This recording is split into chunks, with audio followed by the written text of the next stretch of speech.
بسم اللہ الرحمن الرحیم نحمده ونصلی علی رسولہ الکریم اما بعد اعوذ باللہ من الشیطان الرجیم بسم اللہ الرحمن الرحیم۔ سب دیکھنے اور سننے والوں کو السلام علیکم۔ رب اشرح لی صدری ویسر لی امری واحلل عقدۃ من لسانی یفقہوا قولی۔ دنیا آج نت نئی آزمائشوں سے گزر رہی ہے، اور ان آزمائشوں میں ایک بڑی آزمائش کرونا وبا کی صورت میں ساری دنیا کو اپنی لپیٹ میں لیے ہوئے ہے۔ اگر ہم یہ دعویٰ کرتے ہیں کہ اسلام ایک مکمل ضابطۂ حیات ہے، تو یہ کیسے ممکن ہوگا کہ وباؤں کے دور میں، مصیبت کے وقت میں، کہیں مصائب اور آزمائشوں کے وقت میں اسلام ہماری رہنمائی نہ کرے؟ ایسا ممکن ہی نہیں ہے۔ لیکن کیا کہوں کہ آج جو کرونا کی دوسری لہر ساری دنیا میں پھیلی ہے، پاکستان بھی اس کی لپیٹ میں ہے، پھر بھی ہمارے بعض کم فہم، ناعاقبت اندیش لوگ ایسی باتیں کرتے ہیں کہ جس سے عوام کے جذبات کو تو وہ بھڑکا پاتے ہیں، لیکن عوام کی خدمت کسی طرح سے نہیں کر رہے ہوتے۔ کبھی ہاتھ کے ملانے سے جو روکا جاتا ہے تو وہ اسے خلاف سنت قرار دے کر عوام کو اشتعال دلاتے ہیں۔ کبھی کہا جاتا ہے کہ جمعے کی نماز اور باجماعت نماز کسی صورت معطل یا منسوخ نہیں ہو سکتی۔ کبھی یہ دعویٰ کیا جاتا ہے کہ محض گمان کی بنیاد پر نمازوں کو معطل نہیں کیا جا سکتا۔ کبھی کہا جاتا ہے کہ یہ وقت تو اللہ کو زیادہ پکارنے کا، مساجد بھرنے کا ہے، مساجد چھوڑنے کا نہیں۔ کبھی ترغیب دی جاتی ہے کہ اجتماعی اعتکاف کر کے اجتماعی بخشش مانگی جائے، لوگ اکٹھے ہو کر بخشش کے طالب ہوں۔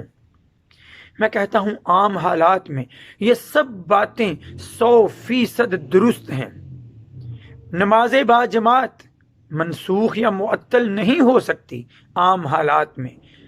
کہیں گمان کی بنیاد پر نمازوں کو معطل نہیں کیا جا سکتا۔ کہیں پر عام حالات میں مساجد ویران کرنے کا سوچا بھی نہیں جا سکتا، اور کسی طرح بھی یہ ممکن نہیں کہ اجتماعی دعا انفرادی دعا سے کم اثر رکھتی ہو۔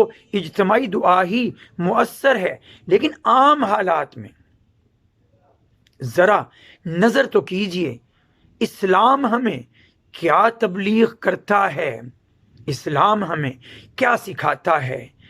نبی کریم صلی اللہ علیہ وآلہ وسلم سے صحیح بخاری اور صحیح مسلم کی کئی روایات میں یہ ثابت ہے کہ برسات کے وقت میں یا سرد راتوں میں یا خوف کی حالت میں نبی کریم صلی اللہ علیہ وآلہ وسلم صحابہ کو گھر میں نماز پڑھنے کی تلقین فرمایا کرتے تھے۔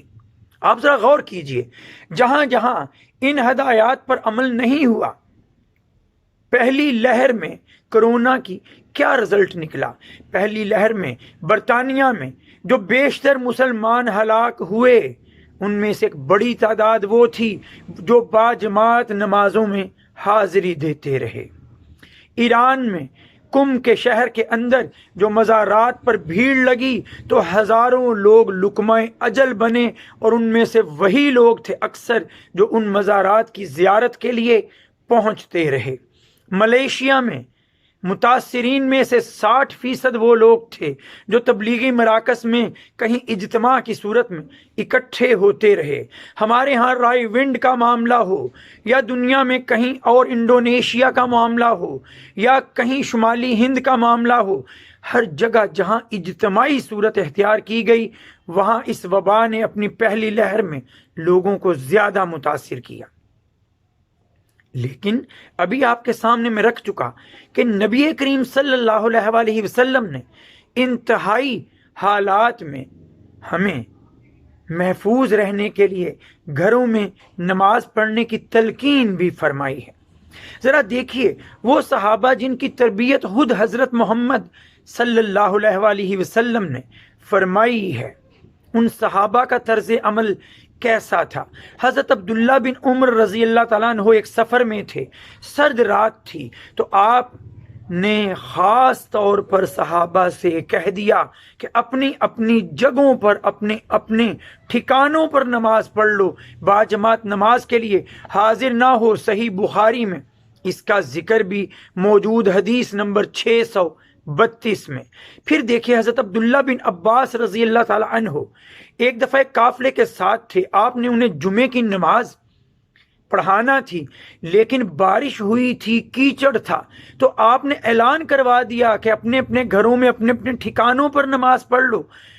صحابہ نے تعجب کا اظہار کیا، تو حضرت عبداللہ بن عباس رضی اللہ تعالیٰ عنہ فرمانے لگے کہ شاید تمہیں میرے اس کہنے پر کچھ تعجب ہے، تو سن رکھو، یہ میں اپنی طرف سے نہیں کہہ رہا، یہ ایسا ہی حکم تو اس ذات نے دیا جو سب سے افضل ذات ہے، حضرت محمد صلی اللہ علیہ وآلہ وسلم نے۔ صحیح بخاری حدیث کا نمبر 668 668 میں اس واقعے کا بھی ذکر ہے۔ پھر حضرت عمر رضی اللہ تعالیٰ عنہ ایک قافلہ لیے شام کی طرف جا رہے تھے، صحیح بخاری میں اس واقعے کا بھی ذکر ہے۔ راستے میں معلوم ہوا کہ جس بستی کی طرف جا رہے ہیں وہاں طاعون کی وبا پھیلی ہے۔ آپ نے صحابہ سے مشورہ کیا تو حضرت عبد الرحمن بن عوف رضی اللہ تعالیٰ عنہ فرمانے لگے کہ میں نے نبی کریم صلی اللہ علیہ وآلہ وسلم کو فرماتے سنا ہے کہ جس بستی میں وبا پھوٹ جائے اس بستی کی طرف سفر نہ کرو، اور اگر تم اس بستی کے اندر موجود ہو تو اس بستی کو چھوڑو مت۔